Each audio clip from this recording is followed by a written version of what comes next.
विद्यार्थी मित्रांनो, सह्याद्री ट्युटोरियल्समध्ये तुमचं स्वागत आहे.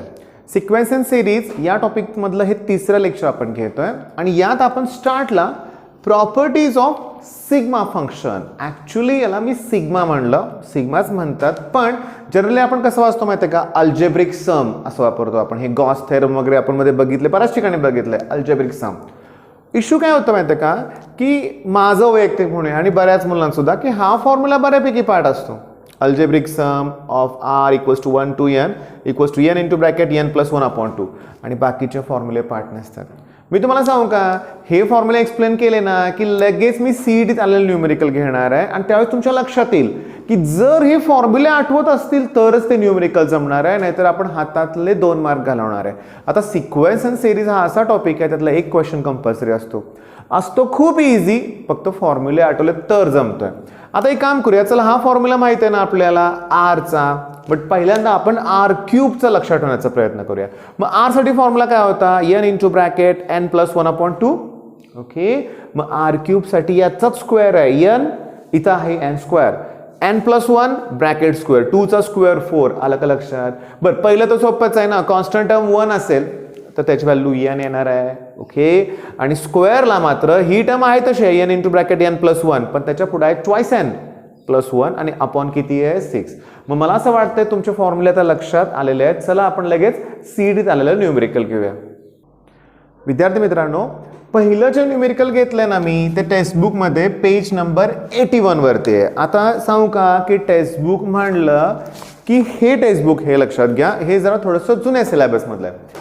तिथं क्वेश्चन कसा आहे, इफ किंवा फाइंड द व्हॅल्यू ऑफ असं म्हटलंय त्याने, आर इक्वल्स टू 1 to 20 दिलंय आणि twice r plus 1 equals to question mark. तोच क्वेश्चन सीईटीत विचारलाय 2019ला, सेम क्वेश्चन, पण विचारलंय कसं बघा की r equals to 1 to n twice r plus 1 equal to 440 n equals to question mark. n equals to 20 येणार आहे, फक्त आपल्याला आता सॉल्व्ह करावं लागेल. आता लक्ष द्या, समजून घेण्याचा प्रयत्न करा मी कसं लिहितोय बघा, की मग algebraic sum of r equals to 1 to n, इथं फक्त मी r लिहितोय आणि हा 2 कॉन्स्टंट इथं लिहितोय. ओके, प्लस परत मी लिहिणार आहे algebraic sum of r equals to 1 to n आणि इथं हा 1 दॅट इक्वल्स टू मी लिहिणार आहे 440. ठीक आहे, आता काय करणार आहे की मी जाणून बुजून फॉर्म्युले पुसलेले नाहीत बरं का, लक्षात घ्या. आता मला सांगा इथं r आहे, मग r चा ठरलेला formula n into bracket n plus 1 upon 2. बघा, r च्या वेळेस फॉर्म्युला काय, n into bracket n plus 1 upon 2. मग आठवा r क्यूबला काय, त्याचा square n square n plus 1 bracket square upon 4. पण r स्क्वेअरला काय, n into bracket n plus 1. Okay, तिथं पुढं ट्वाइस n प्लस 1 अपॉन 6 आहे, लक्षात घ्या. ओके, बरं, आता इथं बघा व्हॅल्यूज पुट करूया. मग r साठी फॉर्म्युला काय, n into bracket n plus 1 upon 2, 2 ला 2 कॅन्सल, याची व्हॅल्यू n आणि दॅट इक्वल्स टू 440. याला कॅन्सल करूया, चला, n into bracket n plus n square, n into n square plus n into 1 n plus n हे twice n plus काय करा minus 440 आणि दॅट इक्वल्स टू 0. आता तुम्हाला याचं फॅक्टर्स करायचे आहेत, हे लक्षात घ्या. आता काय करायचे सांगा, फॅक्टर्स, आणि त्या फॅक्टर्समध्ये तुम्हाला 440चे जे फॅक्टर्स करायचे आहेत ना, ओके, त्याचं सबस्ट्रॅक्शन इथं 2 आलं पाहिजे. म्हणजे तुम्ही 22 इंटू 20 करणार. आता मधलं जे प्लस साईन आहे ते याला येईल आणि याला येईल मायनस, म्हणजे एका ब्रॅकेटमध्ये मला मिळेल n प्लस 22, एका ब्रॅकेटमध्ये n मायनस 20. आता सांगू का तुम्हाला, n इक्वल्स टू 20 हे आन्सर बरोबर आहे, कारण यांची व्हॅल्यू निगेटिव्हमध्ये येणार नाही आहे. मग तुमच्या लक्षात आलं, हा प्रॉब्लेम लक्षात आलाय. लगेच चला आपण आता नेक्स्ट प्रॉब्लेम घेऊया. आता दुसरं प्रॉब्लेम तुम्ही सॉल्व्ह करणार, लक्षात घ्या. सेम आहे ना, मग कसं ट्वाइस आर प्लस 1 होतो ना, इथं फक्त ट्वाइस आर मायनस 8 आहे. मग तुम्हाला माहिती आहे 2 हा कॉन्स्टंट तुम्ही बाहेर घेणार. r साठी फॉर्म्युला काय, n into bracket n plus 1 upon 2. r cube साठी काय फॉर्म्युला, त्याचाच काय करायचा स्क्वेअर. r स्क्वेअर साठी फॉर्म्युला काय, n into bracket n plus 1, दुसऱ्या ब्रॅकेटमध्ये ट्वाइस n प्लस 1, पण अपॉन किती आहेत 6. एक लक्षात आलं का, थोडीशी प्रॅक्टिस केली की सगळे फॉर्म्युले आपले पाठ होत आहेत, हे लक्षात घ्या. आता मला ना कशाची व्हॅल्यू काढायची आहे बघा, की हे सगळे स्क्वेअर आहेत. मी बघितलं बघा, नॅचरल नंबर आहेत आणि बघा की 5 नंतर 6 आहे, 6 नंतर 7 आहे, म्हणजे असं गॅप कुठं नाही आहे. पण सुरुवातीचे 4 नंबर नाही आहेत. मग इथं मी बदल कसा करतोय बघा, कारण हे जे आपण जे फॉर्म्युले बघितले ना ते फ्रॉम आर इक्वल्स टू काय होतं आठवतं का तुम्हाला, 1 to n असायचं. तर मी काय करतोय बघा, या फॉर्म्युल्यासाठी मी असं लिहितो की 1चा स्क्वेअर प्लस 2चा स्क्वेअर आणि अप टू 30चा स्क्वेअर ही व्हॅल्यू.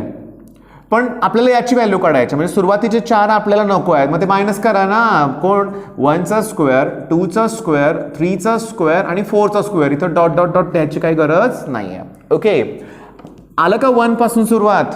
मग याला मी अल्जेब्रिक समचं नोटेशन देऊ शकतो. R equals to 1 to 30 r square, algebraic sum. R equals to 1 to 4 आणि इथं आर स्क्वेअर.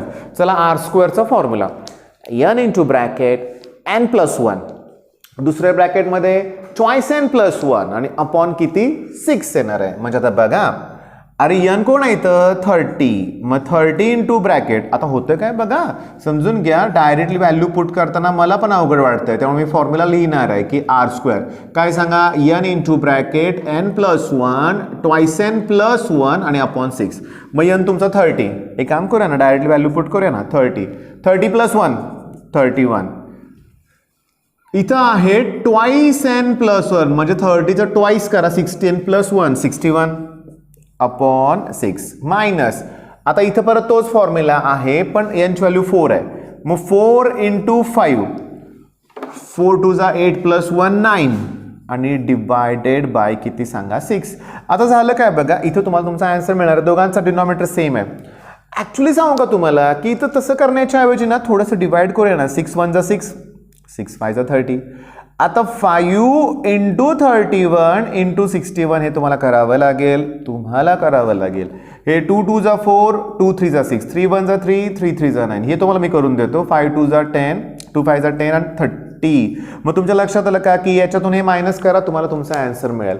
विद्यार्थी मित्रांनो, हेच न्यूमेरिकल सीईटीतील असं नाही आहे, थोडंफार चेंजेस करतील. त्यावेळेस तुम्हाला कळालं पाहिजे की नक्की इथं आपल्याला काय करायचं आहे ते. 2 प्रॉब्लेम लक्षात आले. चला आता चौथा प्रॉब्लेम घेऊया. आता जे चौथं न्यूमेरिकल आहे ना ते खूप महत्त्वाचं आहे. बघा ना, हे 1 पुन्हा ऑड नंबर आहेत. याच्या अगोदरच्या प्रॉब्लेममध्ये काय केलं आपण, 1 to 30, 1 to 4 मायनस केलं. तिथं कसं होतं, कॉन्सिक्युटिव्ह नंबर होते, बरोबर आहे. इथं ऑड नंबर आहेत. मग तुम्हाला मी सांगू का आता हे सोडवायचं कसं आहे बघा. ॲक्च्युली ना 1 3 5 7 ना ही आहे अरिथमॅटिक प्रोग्रेशन, API लक्षात घ्या. आणि त्याच्यात ना समजून घेण्याचा प्रयत्न करा की a ची व्हॅल्यू 1 आहे. ओके, डिफरन्स जो आहे तो आहे 2. मग इथं आपण ना लास्ट टर्म फाइंड आउट करायची आहे, लक्षात घ्या. मग जी लास्ट टर्म आहे ती n, त्याचा फॉर्म्युला काय आठवा सांगा, a plus n minus 1d. Okay, तुमची a ची व्हॅल्यू आहे 1, n मायनस 1, d ची व्हॅल्यू 2 आहे. मग 2 into n twice n minus 2, म्हणजे मला इथं मिळाली tn ची व्हॅल्यू. पण आपण त्याला r अज्युम केलं तर इथं येणार आहे ट्वाइस r मायनस 1, कारण आपले फॉर्म्युले सगळे तसेच आहेत. आता लक्षात घ्या की तुम्हाला जी काय अल्जेब्रिक सम फाइंड आउट करायची आहे ना ती कुणाची आहे, 1चा स्क्वेअर, 3चा स्क्वेअर, 5चा स्क्वेअर आणि अप टू n टर्म, म्हणजे ट्वाइस r मायनस 1चा स्क्वेअर. ओके, मग आपण एवढं सगळं लिहिण्याच्या ऐवजी आपण algebraic sum of r equals to 1 to n लिहू शकतो आणि इथं ट्वाइस r मायनस 1चा स्क्वेअर लिहू शकतो. आता कसं आहे बघा, मी तुम्हाला प्रूव्ह करून दाखवतो. बघा, मला सांगा ही कितवी टर्म आहे रे, 1 2 आणि तिसरी टर्म आहे ना. मग तिसरी टर्म 5 येते की नाही.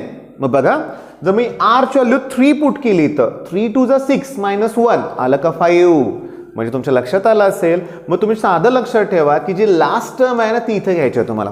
फक्त लिहिताना 1 to n लिहायचे, कारण ती nth टर्म होती, हे लक्षात घ्या. आता काय करूया आपण, ही ब्रॅकेट एक्सपांड करूया. मग algebraic sum of r equals to 1 to n.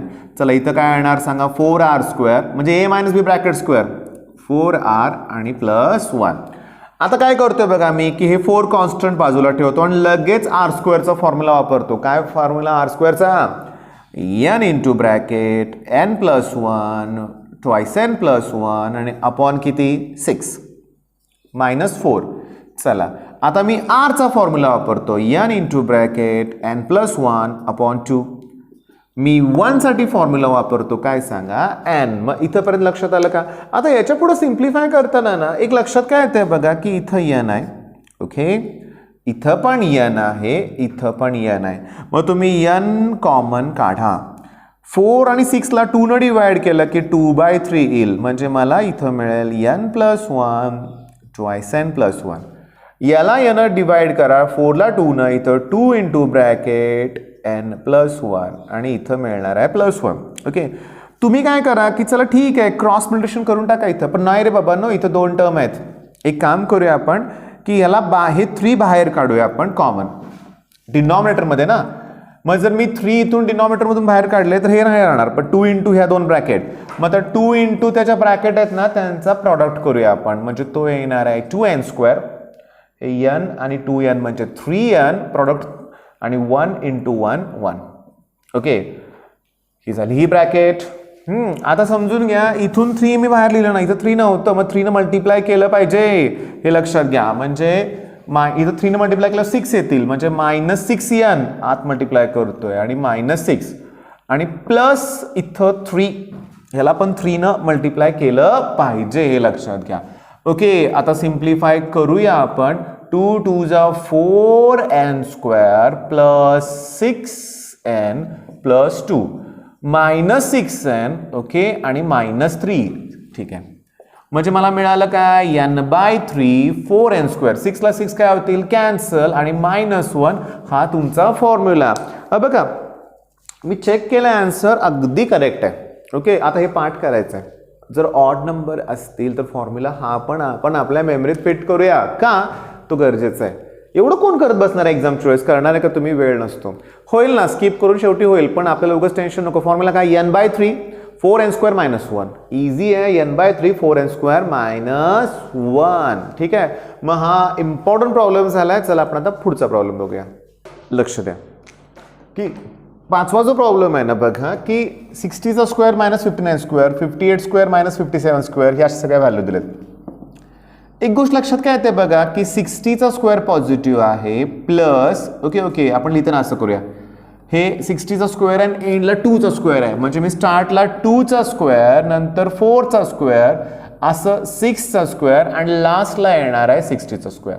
आता हे जे सगळे आहेत ना, त्यातनं मायनस साइन कॉमन काढूया. मग आत येणार 1चा स्क्वेअर, 3चा स्क्वेअर आणि लास्टला येणार 59चा स्क्वेअर. ओके, आता लक्ष द्या कसं आहे बघा की आपण आत्ताच सांगतो तुम्हाला की हे algebraic sum of r = 1 to तात्पुरतं n लिहितोय, पण तुमच्या एक लक्षात आलं का ह्या सगळ्या इव्हन टर्म आहेत. त्यामुळे इव्हन टर्म मध्ये शेवटची टर्म असते ट्वाइस r, हे ठरलेलं आहे. आणि ऑड असेल ना ट्वाइस r - 1. पण मगाशी आपण nth टर्मचा फॉर्म्युला वापरून ते केलं होतं, पण आता डायरेक्टली लक्षात ठेवा. आता समजून घ्या, ट्वाइस r पण त्याचा स्क्वेअर आहे. ओके, आणि इथं r ची व्हॅल्यू 1 to 30 आहे. 32 जा 60. आलं का लक्षात. आता पुन्हा बघा, आता अल्जेब्रिक सम ऑफ r = इथं सुद्धा 1 to 30 आहे. मी प्रूव्ह करून दाखवतो. चला 30 व्हॅल्यू इथं पुट करा. 32 चा किती 60, 60 - 1 किती 59. आलं का शेवटचा नंबर. ओके, मग आता तुमच्या लक्षात आलं.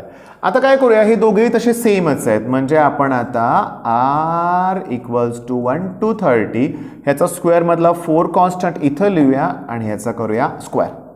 Okay, minus algebraic sum of r = 1 to 30 आत्ताच केलं होतं ना आपण. त्याच्यामुळे काय करूया माहिती का आपण, की थोडंसं ना एक्सपान्शन केलेलं टर्म मी डायरेक्ट लिहितो की 4 येणार. ओके, आणि इथं काय येणार r². समजून घ्यायचा प्रयत्न करूया. ब्रॅकेट देऊया आपण बरं का, गोंधळ नको. कारण इथं मध्ये अगोदर मायनस साइन येणार आहे आणि तिथं 4r येणार आहे. मग algebraic some r = 1 to 30 r आणि प्लस येणार आहे शेवटी algebraic sum of r = 1 to 30 आणि 1 येणार आहे.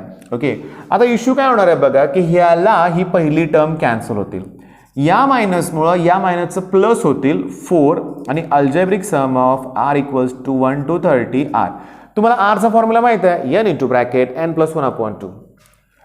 मायनसमुळं या प्लस मायनस होतील. Algebraic sum of r = 1 to 30 आणि n.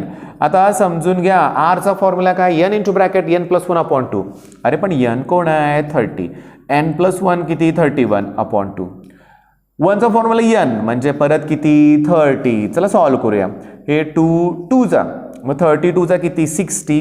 मग तुम्हाला 60 × 31 - 30 करायचं आहे. ओके, समजून घेण्याचा प्रयत्न करा की करतो मी हा प्रॉडक्ट, म्हणजे बघा इथं लिहितो मी 31ला 60 मल्टिप्लाय करायचं आहे, 1860, त्यातनं 30 मायनस केलं की 1830. असं कॅल्क्युलेशन करताना माझ्याकडून बऱ्याच वेळा चुका होतात बरं का, गडबड होते बघा. बऱ्यापैकी आन्सर बरोबरच असणार आहे. मी हा प्रॉडक्ट एवढा केला, त्यातनं -30 आहे, आन्सर बरोबर आहे. तुमच्या लक्षात आलं का की आजच्या लेक्चरमध्ये मी हा टाईप इथं संपवतोय. हा जो आहे तो एक्सरसाइज 4.7 आहे. मतलब मी तुम्हाला सांगतोय काय ते बघा की एक्सरसाइज 4.7 आणि पेज नंबर आहे 84. तो पूर्ण सोडवा, त्याच्यावरती CETला न्यूमेरिकल आलेलं आहे. आणि त्याच्यानंतर आपण लास्टचं लेक्चर अजून एक घेणार आहे, त्यात आपण स्पेशल सिरीज घेऊया.